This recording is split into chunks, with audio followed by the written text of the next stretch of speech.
ఆంధ్రప్రదేశ్ ప్రభుత్వ అసెంబ్లీలో కొంతమంది పెద్దలు చేసిన కామెంట్స్ పై మెగాస్టార్ చిరంజీవి గారు స్పందించిన విధానం ఏమవుతుందో అది సత్యం, 3 సత్యం, 100% సత్యం.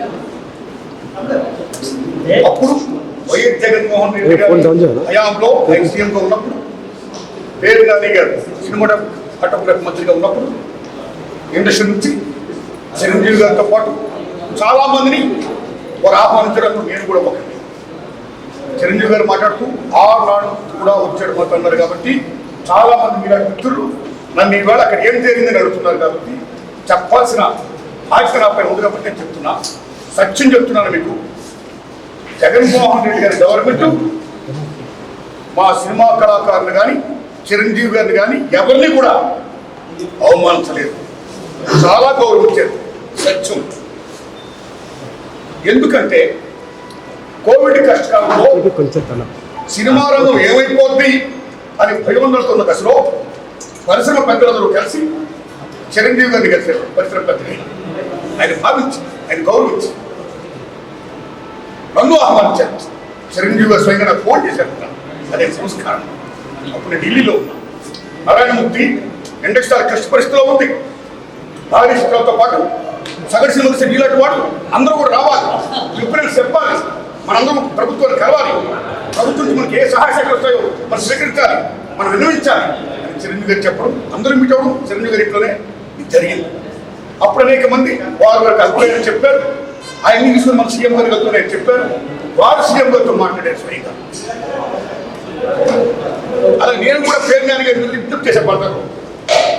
చాలా మంది విజ్ఞప్తి చేశారు. ముఖ్యంగా చిరంజీవి గారు తీసుకున్న role salute, whole hearted planning, పరిశ్రమ పెద్దగా వాటికి బెస్ట్ ఇట్లే కంటే ఆయన ఎవరు అవమానించారు, తన గౌరవించారు. మమ్మల్ని ఎవరు అవమానించారు, తన గౌరవించారు. అందరికి వెళ్ళాం, సమస్యలు చెప్పాం. సీఎం జగన్మోహన్ రెడ్డి సానుకూలంగా స్పందించారు.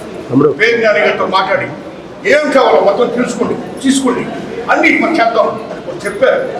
ఈ దగ్గర సత్యం, ఈ దగ్గర సత్యం. ఓకే, ఆ సంస్థలు ఇంకా ఉన్నాయి, పోయినా ఆయన ప్రభుత్వం ఇప్పుడు లేదు. ఇప్పుడు మన చంద్రబాబు నాయుడు గవర్నమెంట్ వచ్చింది.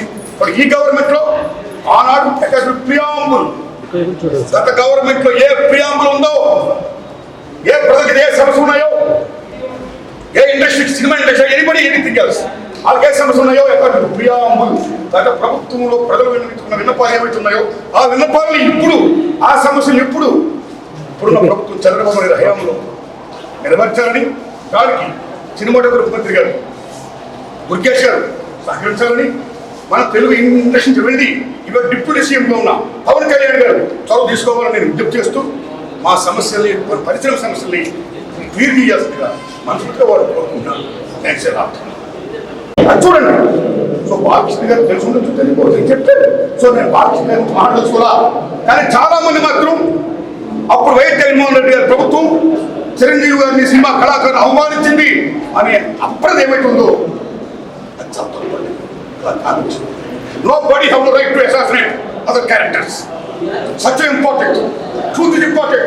ఆ ట్రూత్ అప్పుడు ఏ కెమెరా అయితే షూట్ చేసావు అది చూడండి, అది తెలుసుకోండి, ఎలా చెప్పండి. దశ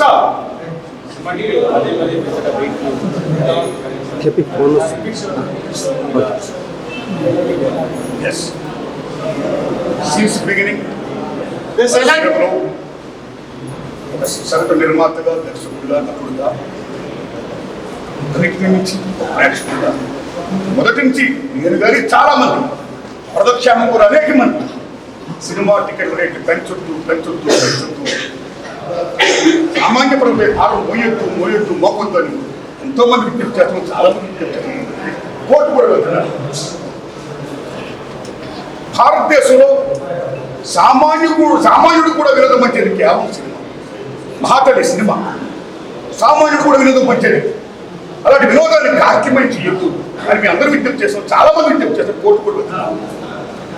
ఆ రోజుల్లో కేసీఆర్ గారు సీఎం గారు ఉన్నప్పుడు టికెట్ రేటు పెంచిపోతుంటే మానవుడు విజ్ఞప్తి చేసాం. మా విజ్ఞప్తిని మన్నించి కేసీఆర్ గారు అప్పుడు టికెట్ రేటు పెంచలా.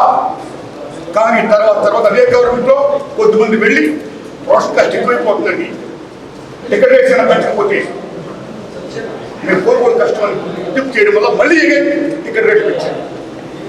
అప్పుడున్న గవర్నమెంట్ కూడా పెంచారు.